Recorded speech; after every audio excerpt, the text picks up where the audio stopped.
Welcome to Jurassic Park. The first Jurassic Park is one of the best blockbusters of all time. And as a big dinosaur fan growing up, it's probably my all-time favorite childhood movie. So after initially being put off by all the bad reviews, I finally went to see Jurassic World. But before I give you my thoughts, you should know there are going to be some spoilers, like I'm going to talk about the very end of the movie. So if you haven't seen it and don't want me to ruin it for you, you should probably click away. Alright, first off, like many other critics, I had a lot of problems with this film. We're supposed to be convinced that grown-up Pi is this successful, brilliant, humanitarian billionaire businessman, but why is he learning about this insane, indominus creature after the park is already open?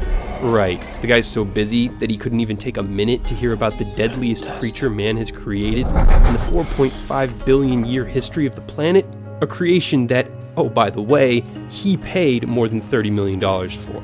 And despite the complete disaster that happened last time, somehow the enclosure is still laughably insecure. That's inexcusably lazy storytelling. We're also supposed to believe that Bryce Dallas Howard is the person in charge of running this park. I mean, her first scene made her seem like a saleswoman pitching to corporate investors, which I can handle, but when she's helming the control room, shouting orders to the dude from New Girl and Big Eyes from Orange is the New Black, it feels like satire. In fact, a lot of the movie just felt like that, like a 2-hour-long inside joke of the first movie, that audiences would be so thrilled to be back in Jurassic Park that we wouldn't notice the story this time around was complete garbage.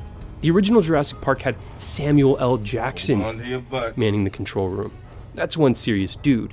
In J-World, no one half as serious ever appeared on screen. Sure, Chris Pratt was fun to watch as the Velociraptor trainer, but the idea that his little motorcycle ride with the beasts didn't end up like this was too much of a stretch for me. But still, we were back in Jurassic Park, and it looked amazing, all pumped up with the filmmaking technologies of 2015 and that 3D. Plus, the dinosaurs were flawless.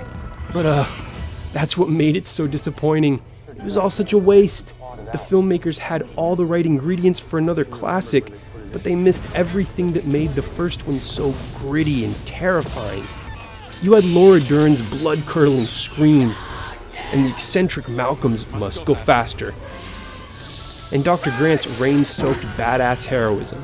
The closest we got to that in Jurassic World was this half-hearted attempt by BDH.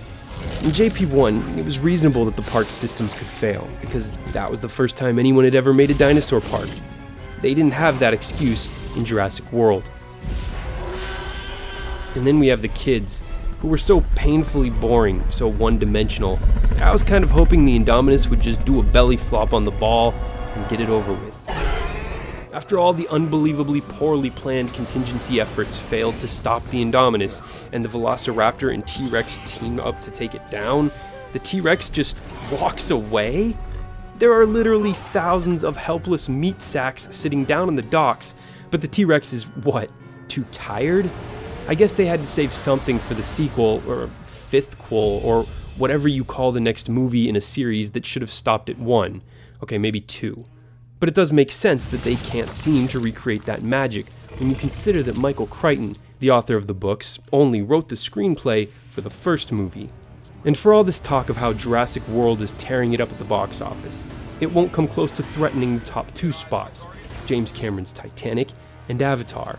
But people forget that Jurassic Park broke the record for highest grossing film in box office history when it was released in 1993 because, like Titanic and Avatar, and E.T., whose record it broke, Jurassic Park actually gave us something we'd never seen before. Thanks for watching. Like this video if you agree with me. For the Daily Conversation, I'm Bryce Plank.